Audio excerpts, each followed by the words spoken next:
So looking at everything else on the offense, I feel pretty good about everything that got going on. We talk a lot about like the pressure points of the team. For me, I think the 2 pressure points became even more obvious through these 6 practices that we watched. And there's only so much you can see on the offensive line, but the fact that Trevor Penning's behind James Hurst and we know what James Hurst is, that's one spot where I feel like things could maybe fall apart a little bit for them. My other one still remains tight end, and I don't think we saw anything at all these 6 practices that makes me feel better or worse about the position. I think I'm just not noticing it at all, and that's kind of the problem, that they don't have anyone there. Now, Taysom Hill's working out in the back room today. We saw him. I actually saw him like walking down a hallway, which is like, okay, he's moving at least, so I think that's a positive sign. I think he'll help there. But I still don't have any confidence in that position.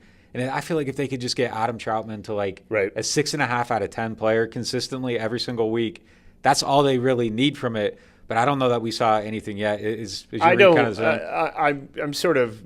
I think the position is going to be an afterthought as far as playmakers go. Yeah. I think it was a bigger concern last year because they didn't have any receivers they could trust or tight ends they could trust in the passing game. But now that we've talked about the depth of receiver, and oh, by the way, Traquan Smith, Marquez Callaway, and Deontay Hardy as your 4, 5, and 6, there are a lot of receivers and running backs you can throw the ball to.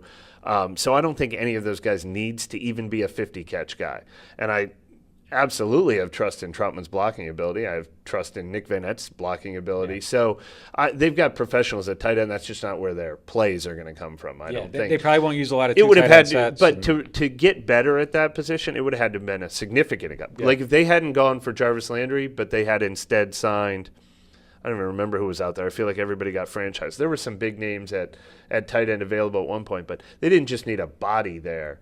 There's room to upgrade to like a top pass catcher in this league, but that's just not going to be a top pass catching position for them. It's not, and I don't want to like downgrade Adam Troutman here. I just feel like it needs to be consistent. Like there were too many drop passes. There were some of those bad fumbles last year. It just needs to be like a competent level of play every single week. I think he can provide that. We've seen it at levels, but like he just needs to get more consistent. But to your point, I don't think there's going to be like a lot of 2 tight end sets this year. And I think maybe the most interesting thing about going from Sean Payton to Pete Carmichael, you look at their history of 11 personnel, the first time ever from 06, probably in franchise history, they exceeded 50% of their snaps with 3 receivers on the field.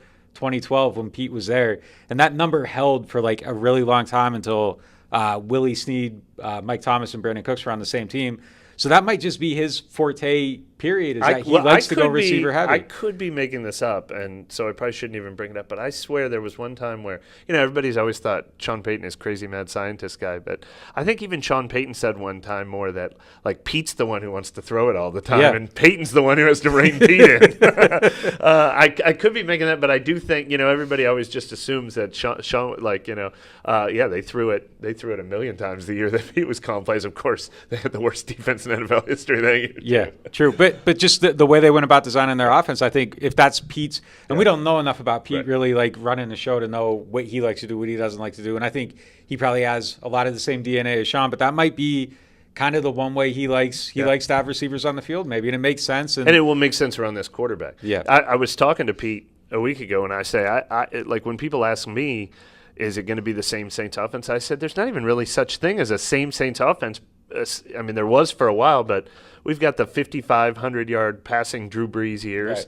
But then we had the Drew Brees getting older and starting to complete 75% of his passes Drew Brees years. And then there was the Teddy year. Then there was the Taysom. And now there's Jameis. And they've become more run-heavy. I mean, they've evolved so much just in the last 4 or 5 years that there's nothing that is like a signature necessarily that can't be changed. Yeah, Sean actually even told me one time that their offense evolves with the type of tight ends they have, and that kind of dictates what they do. And when they have good tight ends, they do different things. And when they have bad tight ends, they do different things. And it's just really, they're going to cater to their personnel. Yeah. And the personnel dictates that it's wide receivers. There's really not a need to force anything. I think they're fine without the great tight end, but you do need, like, when you throw to him, he can't, like, make a crazy fumble. He has to catch it. Yeah, he just needs to realize his potential. And, look, I think Troutman still has a chance, too. I do, too.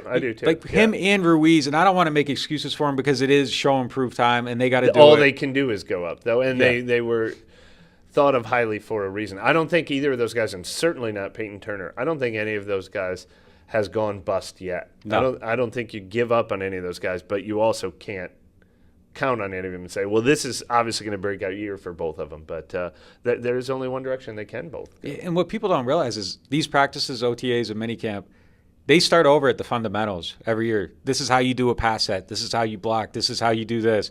This is how you get set for the play inline tight end. And those two guys didn't have They've never any had of that. one before, and yeah. they both look like they need it. Like Troutman's coming from Dayton. But like there's stuff that he's going to do in the NFL that – It's kind of a cheap shot right there. But look, it's a small school. He isn't getting Ohio State coaching. You know, he's getting Dayton coaching, and it's not guys that have NFL ties there. Like, it's a small school against lesser competition. And, you know, Doug Marrone is a tactician. Yeah. Him being around Ruiz starting over at the beginning, and Ruiz talked about that. Like, he needs the fundamental training, and whereas, like, maybe Ryan Ramczak's getting bored with some of the stuff Marrone's having him do, Ruiz is starting from zero and being built back up, and he feels more confident about what he's doing.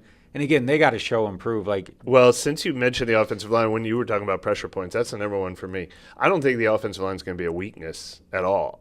But I used to make my Saints prediction each year thinking this team's going to win at least 11 games because they got the best offensive line in the NFL, or a top 3 offensive line. The offensive line has now become a question mark. They had the best offensive line in the NFL because Drew was throwing the ball in like 2.1 seconds. But they also had excellent players. They did. I mean, especially at the 2 tackle positions. But now that Ruiz has become a question mark, now that there's a question mark at left tackle, and they obviously have to stay healthy. That is what destroyed this team, though, last year, is when both tackles were missing, it didn't matter what quarterback was playing. Nobody could move the ball.